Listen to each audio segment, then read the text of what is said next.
One of the reasons why Korean culture is doing so well globally is because of the remix. Whether you're French or you're from Colombia, from Africa, there might be something you feel familiar.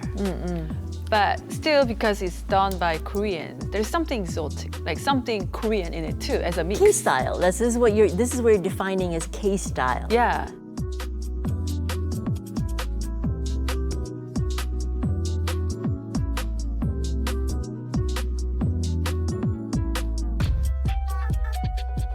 More than 10 years after Psy's Gangnam Style took over the world, and more than 20 years after Winter Sonata swept across Asia, Korean popular culture is still going strong. And beyond K-pop and K-dramas, the prowess of Korean culture has spread into almost all areas: art, fashion, food. So much that the world continues to ask, why Korea? To answer that question, one PR specialist delved into the young generation of Korean artists to find out what sparks the kind of creativity and drive that fuels a global cultural takeover. To talk about what she found and where Korean culture is heading, our globalist today is Fiona Bae, the author of Make, Break, Remix, The Rise of K-Style.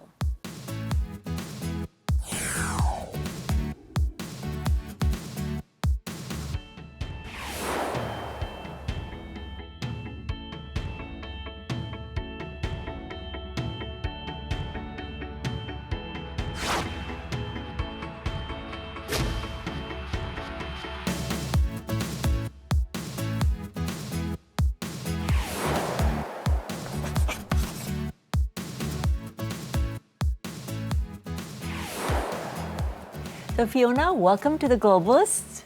Thank you so much for having me here, Jie. It's really good to have you here. I've read your book. It's Make, Break, Remix, The Rise of K-Style. The Make, Break, Remix is what I'm sort of caught with.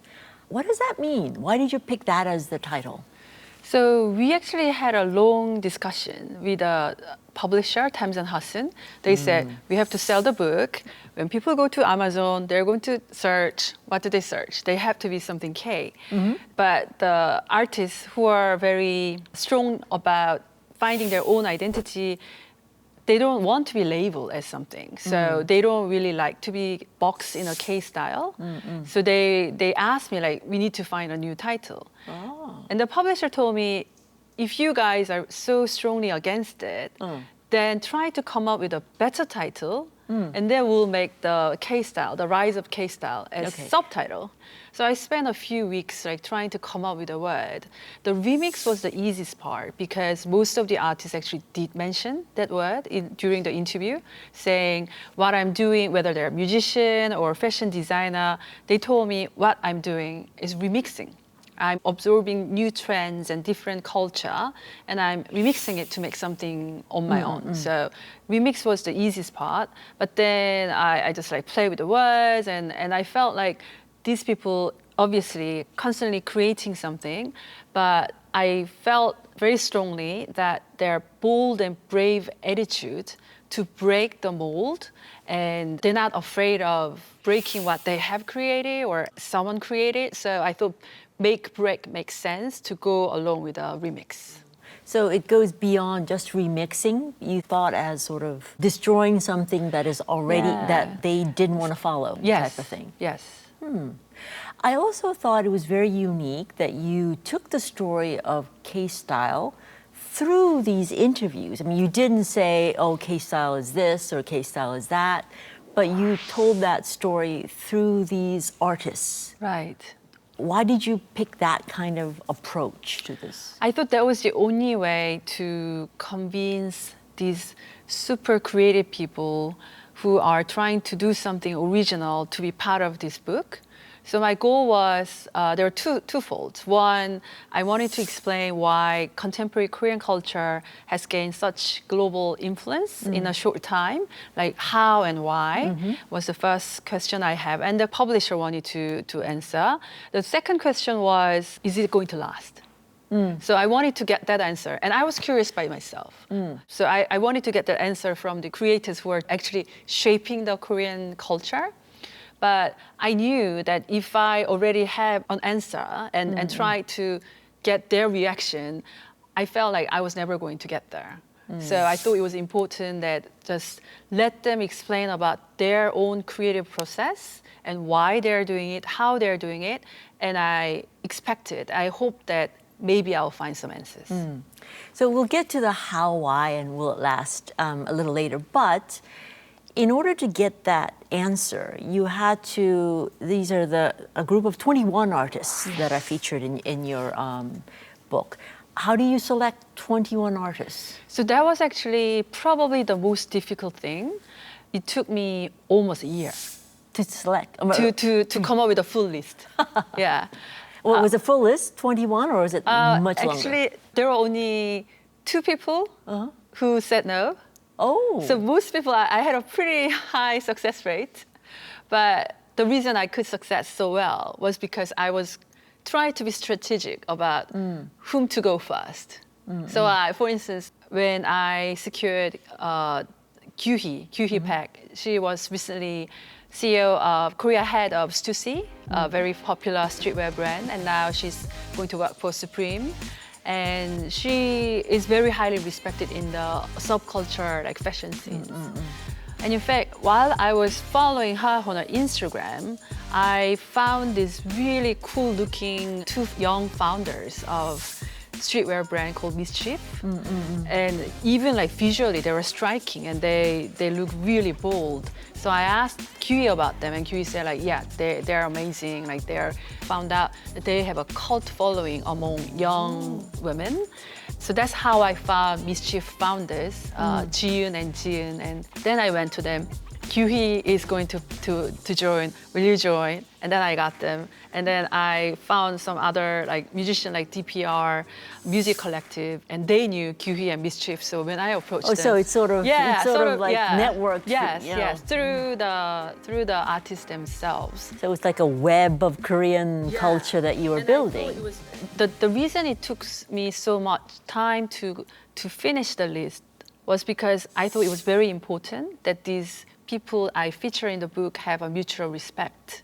I didn't want to have someone there that other artists feel like, oh, that person is maybe too commercial or not so have a real influence among the core people in the scenes. So I took every step very carefully. And obviously, if I ask somebody, I cannot take it back. So careful process. Yes. But, I also see that during that process, you talked about, we didn't want them to feel like someone was too commercial. Yeah. So, in a way, you didn't want to include people who are already too well known. Right, exactly. Mostly because I felt like people don't need to read my book to know about these people. I thought there was enough information on YouTube and Instagram, everywhere, lots of interviews about those big stars like BTS and Blackpink and so forth. I was very honest with myself. I don't think they would have said yes, because they're too busy. But as importantly, I thought, because the whole reason of the book was I wanted to answer why and how there was a Korean influence, I felt it was important to go into real core. So the people I selected a lot of them are from subculture, and they are the ones who are respected by those big stars. And they are the ones who make things popular before people realize that it's a trend. So I thought that would be more interesting to go to those type of creators. So as you were weaving this web, you were looking at subcultures, you were looking at trendsetters. Were there certain criteria that every time you saw something or someone doing something that was exciting or creative, Did you have like 1, 2, 3 criteria in your head that they had to meet? Yeah, that's a great question. So first one, very obvious one, was I chose people who are living in Korea. A lot of people I spoke to, they recommended that if you're going to talk about Korean culture, when people see the person as a Korean, they should relate. And they feel like, oh, she is one of us. Like he's one of us. So for instance, there was a famous like DJ in New York. So I asked a lot of advices from the people I respected. And they said, but what she's showing is actually not too much Korean now anymore. Because she moved there over like 15 years ago, and she brings out more like Brooklyn culture. So I thought it was important to go like Korean, very Korean side of the story. So people who are very actively living and working in Korea. I do have some Korean Americans in the book, and I did realize this was one of my new learnings that I didn't expect, how much influence that Korean Americans or Korean Australians, the different background, are bringing to Korea. Other criteria was how original it seems, and that's obviously quite subjective views, but I asked around a lot of people, and they had to be sort of understood as being very yes, original, very original in what and they do. very brave, very creative. bold, creative. Yeah. So at the end of this, did you answer the question about I mean, it would be K-style, quite K-culture? arrogant to say like, yes, I found the answer, but But are you closer now? I have my own version, even though it might be wrong. One of the reasons why Korean culture is doing so well globally is because of the remix. So if whether you're French or you're from Colombia, from Africa, Japan, because we have included so much different influences and we mixed it, there might be something you feel familiar. And now that you say that, I remember years ago an Indian Bollywood's Right. artist, for the first time when he heard a lot of the K-pop artists perform. Yeah. He said it was entirely not what he expected. He thought Right. they would be much more traditional, Oh, like okay. Bollywood, Right. Bollywood singers. And he was expecting the Korean version of Bollywood singers. Right. But he said, but it's Western pop. Yes. And I said, yes. Yes. Why is it K-pop? But so it was a very different expectation of what he thought K-pop was. But still, because it's done by Koreans, there's something exotic, like something Korean in it too, as a mix. K-style. This is what you're defining as K-style. Yeah. So what do you define? So in that remix of some things that are so familiar, Right. and the voracious appetite that Yes. Koreans have for Yes. cultures everywhere, Yeah. what comes out? I mean, what is a style that is unique that comes out of all of this? When I said K-style, I think I thought more about the attitude of the creators. Like that's what I learned from how they come up with a creative process. And a lot of people argue, like, if it's just a remix, isn't it? What's the difference between copying? If you're just like, picking and choosing. And I think the hard working ethics of Koreans actually goes beyond what we expect, in a way that these artists, when they take different influences and remix it, they spend like days and nights to make sure that it didn't exist. They work so hard to the point that they get confident that this is my own. No one else has No it. one else has done it. Like, for instance, I went to the studio of fashion designer Bajowoo. So he's the creator of this punk like streetwear brand 99% Ease. So I went to his studio and I saw images plastered on the wall, like hundreds of them, about particular foods. So I asked, like, what are you doing? And he said, I'm going to introduce foodies in my collection, and I have certain idea. I wanted to make sure that nobody has done it. So he spent like days and nights researching to make sure that he's coming out with something new. And I think that kind of attitude, the passion and hard work, give Koreans creators confidence that this is original.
So let's talk a little bit about you, Fiona Bae. You were and are a PR specialist. Right. So how did you, a PR specialist, become a Korean culture specialist? Right. So I think I got interested in PR because I'm interested in different things and different culture and meeting people and communicating with people. So PR felt like a good fit for me. So when I first started, I did PR for like finance sector, tech sector, a lot of different sectors. But because I always felt that I was interested in different cultures. So for me, it was a very natural transition that I found it very fulfilling to promote Korean culture. So when I started my own firm 11 years ago, I decided that I'm going to promote like Korean designers or architects abroad. And a lot of that actually came from my previous job, which was handling international communications at Hyundai. And that company was like cultural marketing powerhouse in Korea and like became one of the major sponsors for MoMA in New York. And it's kind of fascinating considering that they don't actually sell their credit cards abroad, but they invest in culture because they knew the emotional connection they could bring with their young customers. So I learned a lot from their company, and I felt it almost like a sort of mission, but more than anything else, I found it so much fun to let people know about the Korean culture. So I started with design and architecture and a little bit about food because I loved food.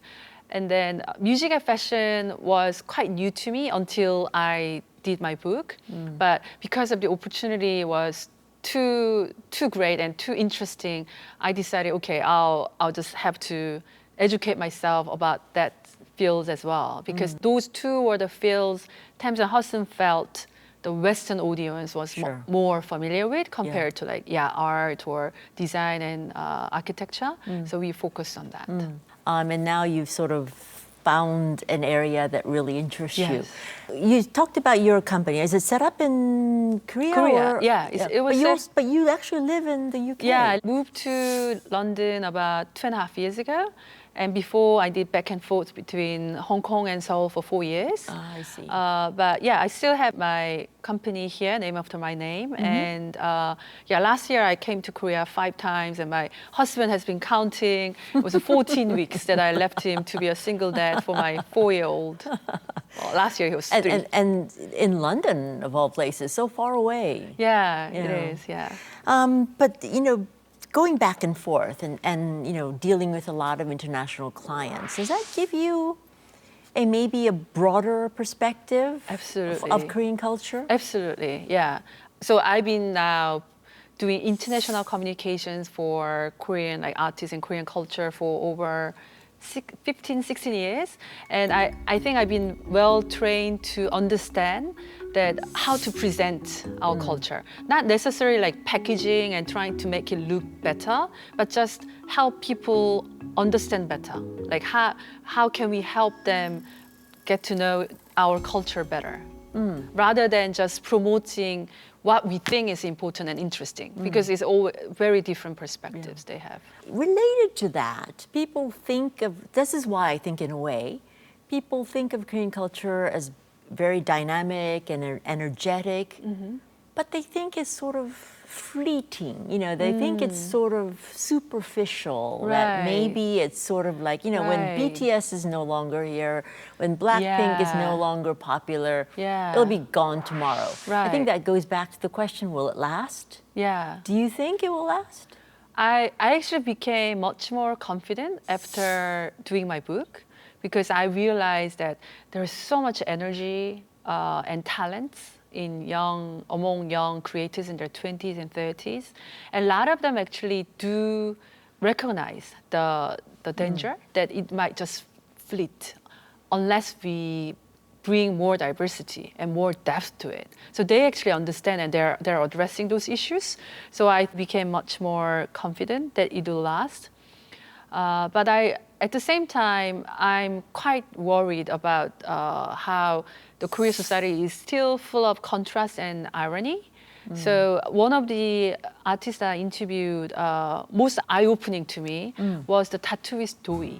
And he is one of the most influential tattooists. The Guardian picked him as one of the 5 top global tattoo artists last year. He regularly tattoos Brad Pitt, like he invites him to his mansion and he spends a few days there. And he treats him as an artist.